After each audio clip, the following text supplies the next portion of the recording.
What if ghosts really did walk among us?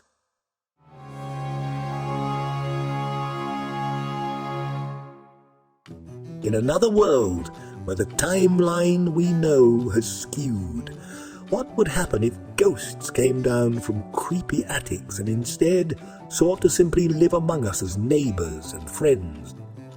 What if they had aspirations just like the rest of us, sought positions of power in governments and corporations?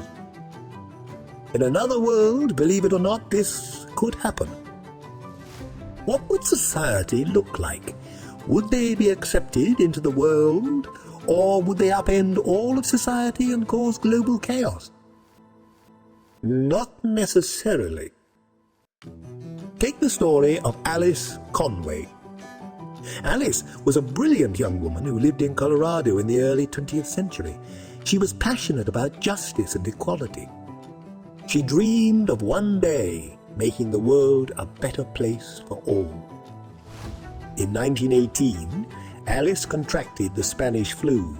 She fought the disease bravely, but sadly, it proved to be too much for her. She died at the age of 25. But even in death, Alice's spirit lived on. She wasn't quite ready for the afterlife, so instead she decided to become a ghost.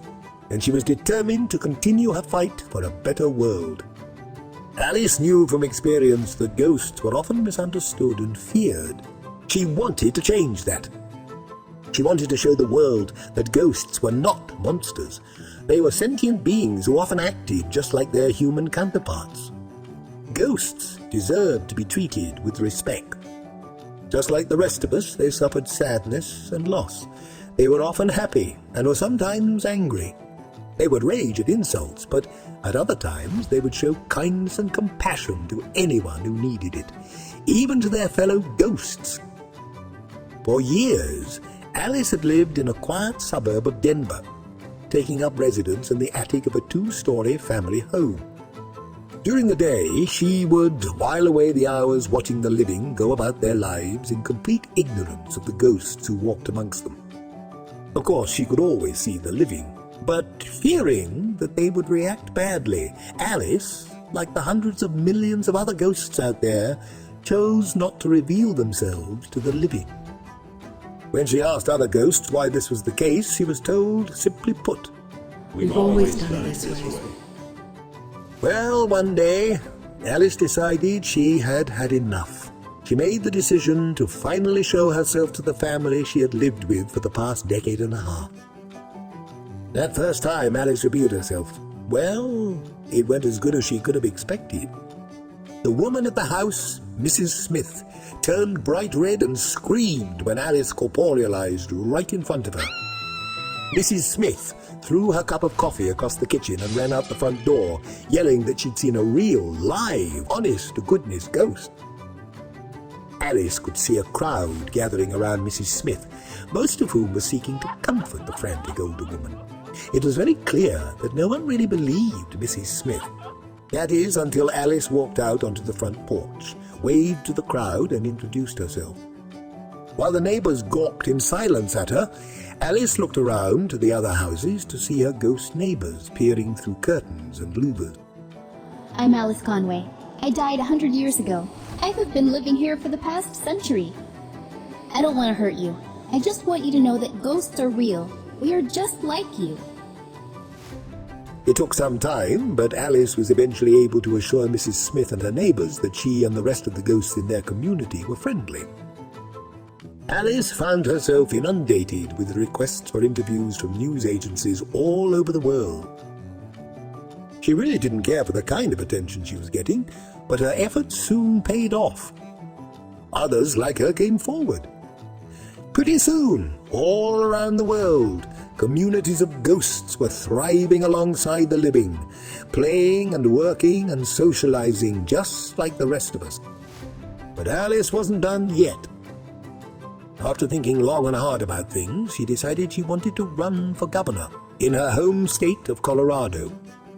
To do this, she formed a new political party, the Undead Party of the United States of America, the UPUSA.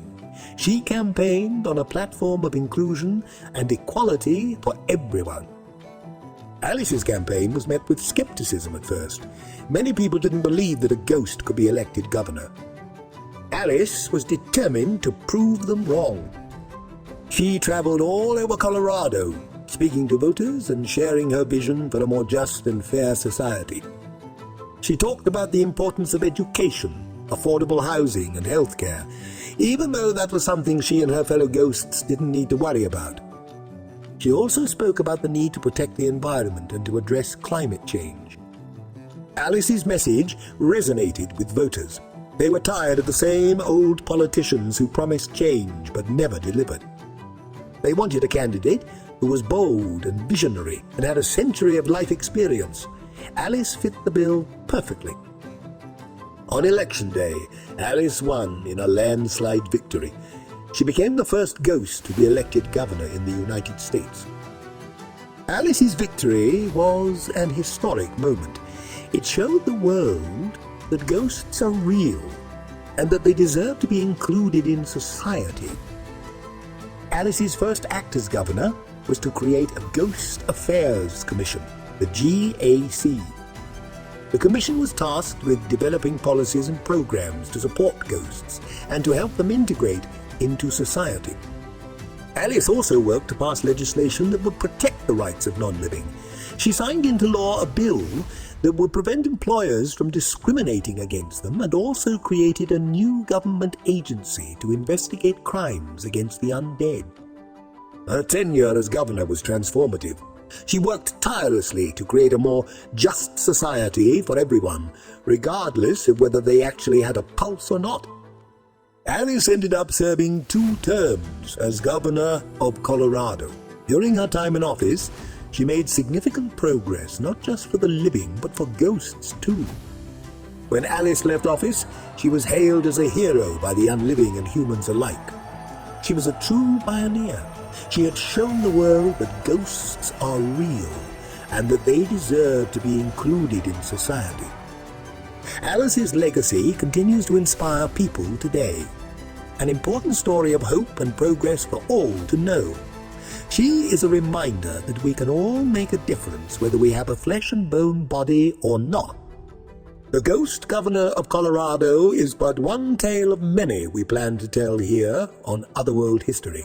So join us as we explore more stories of alternate history, igniting curiosity and traveling down divergent timelines. And don't forget to subscribe, like, and share to travel on more journeys with us into uncharted territory where we ask the most profound question of all: what if?